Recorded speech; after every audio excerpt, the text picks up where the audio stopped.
1 2 3 cut.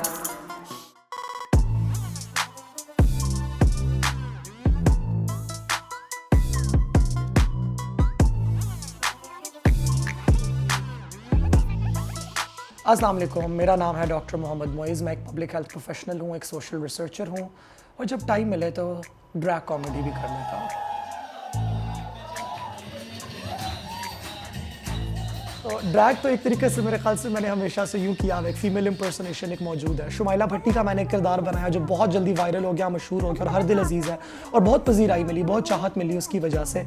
Officially drag करने का मेरा प्लान हमेशा से था, लेकिन मैंने कभी कैरेक्टराइजेशन नहीं की थी, मैंने कोई किरदार नहीं बनाया था और मेरे पास एक मूड बोर्ड नहीं था कि अगर कैरेक्टर बनाऊँ तो उसके साथ करूँगा क्या। But I wanted to do it, so I was thinking about it. मैंने बहुत सोचा। अमेरिका में था, अमेरिका में रहकर इंसान को पाकिस्तान की याद भी बहुत आती है क्योंकि अपना मुल्क अपना होता है और जैसे कुछ चीज़ें मेरे ख्याल से खुदा की तरफ से नाजिल होती हैं आपके ऊपर।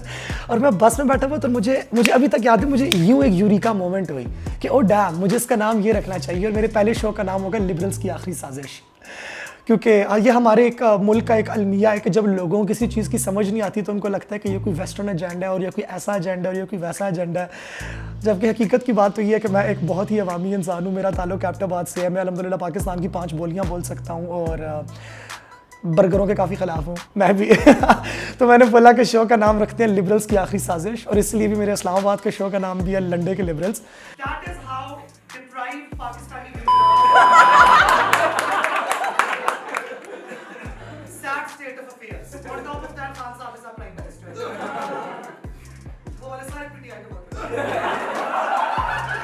Drag comedy is about gender exaggeration, यानी कि आपने कोई भी कॉमेडी अगर करनी हो जिसमें आपने अपना एक मर्द का रूप धारना हो या आपने औरत का रूप धारना हो, लेकिन आप उसको मल्टीप्लाई बाय 10 कर लें तो वो चीज़ बेसिकली ड्रैग हो जाती है।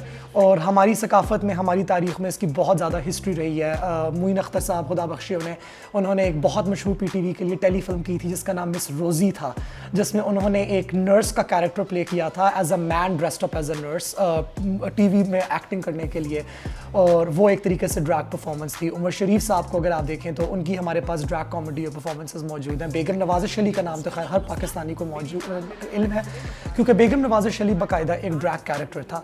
सो my drag character is known as chutney.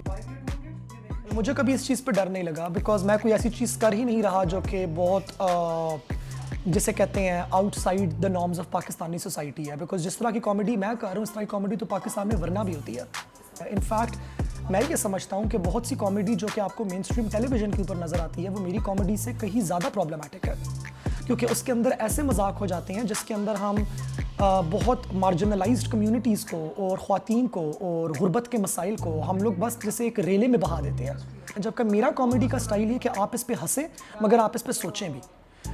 So drag तो मेरे नज़दीक कोई भी कर सकता है and this is the future that I want for Pakistan as well, क्योंकि हर सकाफ़त के अंदर बहुत ज़रूरी होता है द राइट टू प्ले। और हमारे यहाँ जहाँ पार्क्स भी नहीं हैं और दहशतगर्दी की वजह से भी लोगों में बहुत खौफ हो, हिरस फैला रहा बहुत ज़माने तक, हस्बैंड वाइफ ने कहीं बाहर जाना हो अपनी चिलिंग के लिए तो सिनेमाज हमारे पास नहीं होते, उनके अंदर मूवीज़ नहीं लगी हुई होती।